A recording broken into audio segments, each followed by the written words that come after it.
As we wrap up this course on having difficult conversations, I want to talk a little on the importance of keeping an open mind, because a lot of conversations don't start out difficult, but rather become difficult when we enter them with rigid viewpoints. So, how can being open-minded help?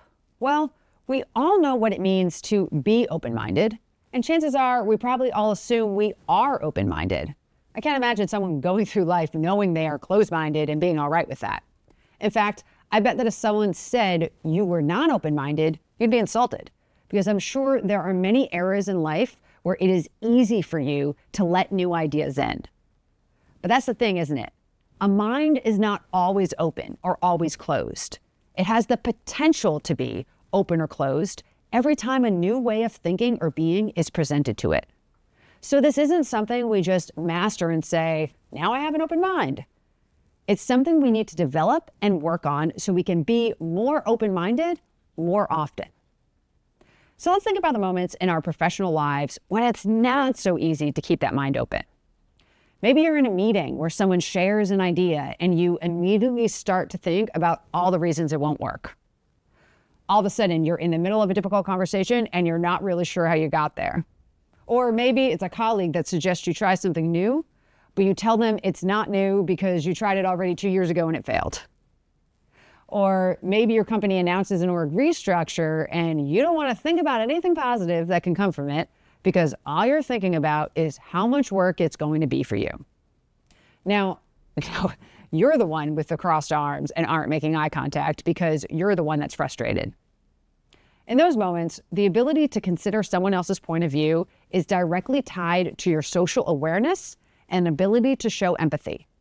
These are parts of our emotional intelligence that we can actually grow and improve on.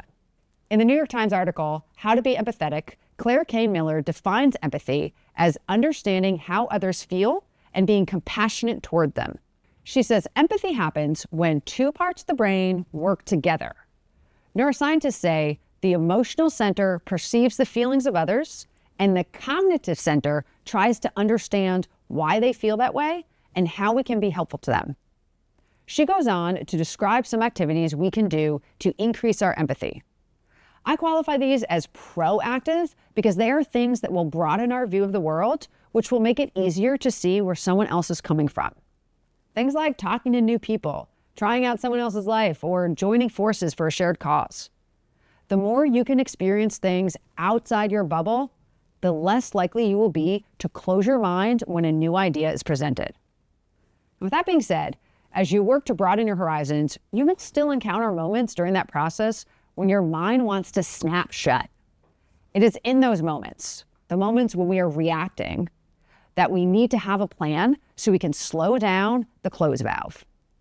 This is when arguing the other side comes in handy, because I don't know about you, but just telling myself to be open-minded doesn't always help. When someone shares an idea that I think, let's just be honest here, is rather stupid, the open-minded ship has pretty much sailed at that point. So how do I get it back? In her book, Multipliers, Liz Wiseman teaches readers how to have a proper debate on a topic. Proper debates can really come in handy for group conversations where you need to come to a resolution, and you want to try and keep that conversation from becoming difficult. When you understand the process for the group debate, you can also apply it for moments when you need to prevent yourself from making a snap judgment. Part of the process, she says, is demanding rigor. In formal debate scenarios, the people leading the debate need to ask hard questions, challenge underlying assumptions, and look for evidence and data, and look at the issue from multiple perspectives. Equally debating both sides of an argument is crucial for ensuring an open-minded approach to the solution. When you are having a conversation and you want to avoid diminishing people by making snap decisions and judgments, you need to switch positions and argue the other side of the issue. Wiseman tells us that by arguing a different point of view, the individual can see the issue from another person's perspective, developing deeper empathy and understanding. They also have to argue against themselves, surfacing the problems and pitfalls in their opening position, and find new alternatives that elicit the best ideas from the competing options. And finally, arguing the other side separates themselves from a position. When a final decision has been reached, it is no longer owned by anyone. The group owns the final position. So the next time you need to come to a resolution about something, before you even enter the conversation, try having a structured debate around it. By setting up the parameters and having participants argue the other side, it helps to keep the conversation focused on a resolution instead of opinions. Hopefully, this will keep the conversation from becoming heated, but if it does, you've got your affirmation, labeling, and mirroring skills to help.